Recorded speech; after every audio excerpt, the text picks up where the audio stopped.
kemudian di Amerika ini saya uh, lebih banyak uangnya daripada ketika saya di Indonesia. Saya beli parfum tuh yang mahal-mahal di Amerika, seperti yang saya pakai sekarang ini, Blueberry, itu harganya 150 US. Kalau di Indonesia tuh 1,5 juta itu.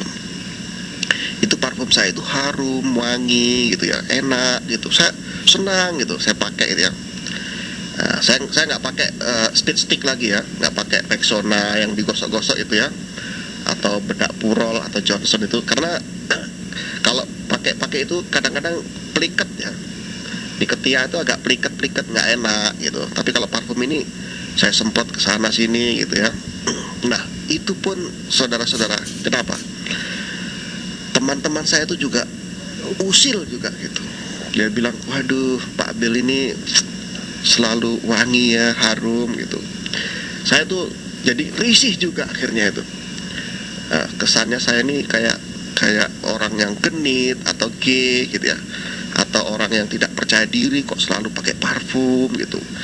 Saya nggak ngerti saya tuh harus berbuat bagaimana. Apakah saya ini harus pakai parfum atau harus pakai speed stick atau tidak pakai parfum? Ya itulah sekilas tentang manusia itu tidak gampang ya. Jadi orang itu tidak gampang. Jadi orang biasa tidak gampang ya. Jadi pemimpin sulit sekali ya. Terus kemudian hikmah yang diambil ya dari cerita saya ini ya, ternyata kritik saran itu bagus sekali. Memang kadang-kadang kritik saran itu sangat pedas ya, sangat memalukan ya. Tapi anggaplah kritik itu menjadi pelajaran yang berguna. Kritik itu menjadi pelajaran yang berguna gitu. Nah, kerja saya sekarang di Amerika itu berbeda ketika saya bekerja di Indonesia. Kalau dulu saya bekerja di konsultan Anderson itu ya, itu saya bekerja di dalam bidang finance ya. Saya audit gitu ya, berbicara tentang finance report, balance sheet, profit and loss ya. Terus analisa keuangan seperti analisa ya rentabilitas gitu ya, rentabilitas rasio, solvabilitas, likuiditas. Juga yang saya nggak senang itu ketika saya ngaudit itu banyak perusahaan-perusahaan yang melakukan ini window dressing gitu. Jadi perusahaan itu selalu mark up, mark down gitu ya. Ini agak sulit ya. Ini mungkin kalau kalian tidak tahu istilah accounting ya, apa itu window dressing, ini ya nggak ngerti ya. Tapi window dressing itu istilah aja ya. Prinsipnya tuh banyak laporan-laporan keuangan tuh yang dibuat-buat gitu. Mestinya perusahaan itu rugi karena supaya bagus terus diatur sedemikian rupa ya, sehingga perusahaan itu kelihatannya untung gitu. Itu namanya window dressing itu. Itu yang terjadi banyak itu di perusahaan-perusahaan yang saya audit gitu ya. Nah juga penting itu masalah ini exchange rate ya. Exchange rate itu sangat penting sekali ya kita waktu ngaudit itu ya, karena rate itu naik turun. Apalagi waktu krisis ekonomi itu rate itu nggak bisa terkontrol, kita harus audit itu. Itu masalah kerjaan. Tapi ketika saya di Amerika ini kerja saya lain ya. Saya tidak bekerja di perusahaan accounting ya, tapi saya lebih banyak berhubungan dengan manusia ya. Di Amerika saya bergaul dengan manusia, dengan customer. Nah, itu kerjaan saya sekarang ya. Mungkin ini apa yang saya harus omongkan lagi saya nggak tahu. Ini di room ini kelihatannya nggak ada komen ya. Mungkin ada pertanyaan saudara-saudara mengenai pakai parfum itu penting atau tidak. Karena kadang-kadang kita itu serba salah ya. Kita itu tidak pakai parfum itu nanti nggak harum. Nanti ketika harum sekali ada yang komplain ketika pakai speed stick itu yang datar sebenarnya, moderat ya. Pakai speed stick dikira bau menyan, padahal itu made in Amerika. Speed stick itu waktu dulu saya beli itu sekitar 5.000 itu. Tahun berapa? Nah, itu bagus sekali ya. Jadi tolong saudara-saudara atau Anda sekalian yang mendengarkan ya, untuk cowok itu penting sekali. At least kalian itu ya, at least kalian itu harus beli yang namanya speed stick. Speed stick itu ya kayak Rexona. Nah, dia berbentuk seperti sabun keras, sabun mandi yang keras itu ya. Itu digosok-gosok gitu. Speed stick itu bagus sekali. Itu bisa menahan bakteria sekitar 8 jam. Nah, tapi itu pun kadang-kadang masih ada juga yang mungkin nyeletuk, mungkin komplain, mungkin baunya sangat menyengat juga gitu.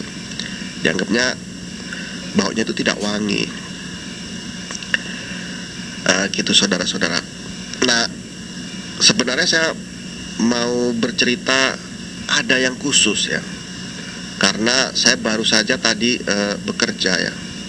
Saya punya teman itu kerjanya ketawa aja ya. Orang Indonesia itu di mana-mana ketawa ya. Di Amerika, di Indonesia mereka suka ketawa. Kebetulan tadi tuh teman saya tuh ketawa-ketawa gitu. Terus karena dia ketawa, saya juga ketawa kan. Nah, terus teman yang lainnya, "Loh, kamu kenapa ketawa, Bill?" gitu. "Enggak, saya ketawa karena dia tuh ketawa," gitu. Terus teman saya bilang, "Loh, kenapa kamu ketawa?" gitu. "Enggak, saya ketawa kamu tuh kalah hebat sama Bill," gitu. "Oh iya, kalahnya apa?" gitu. Nah, terus teman saya tuh tersinggung gitu. "Kok saya dibilang kalah hebat apa?" gitu.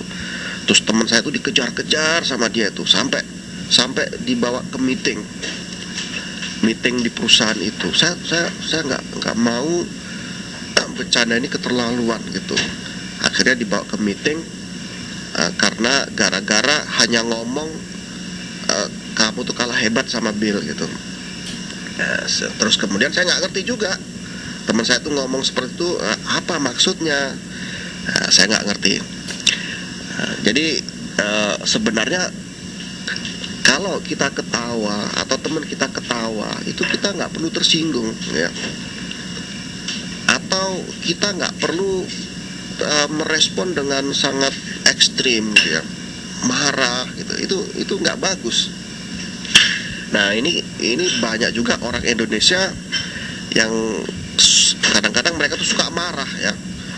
Sedikit aja tersenyum atau cemberut atau ngomong yang kira-kira ya bercanda atau mungkin itu menusuk perasaan sedikit, itu orang Indonesia banyak juga yang marah gitu.